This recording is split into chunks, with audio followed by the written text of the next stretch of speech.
I've been to hell and back, darling. I've been to hell and back. Oh, no. Well, darling, what do you mean exactly, darling?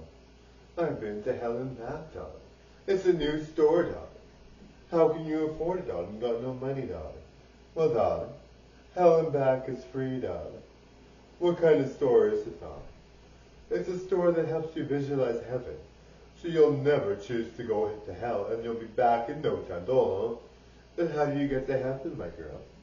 I believe if you're a good person, whether you're any gender or race or religion or any LGBTQ person, you will get to heaven no matter what if you're good, darling.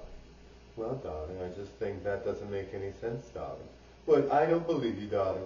I know for a fact I spoke to God. Girl, what do you mean, darling? I spoke to God. He said, if you're a good person, no matter what you are or who you are, you deserve to get to heaven. Well, darling, I'll take your word for it, darling, because I'm not your TV.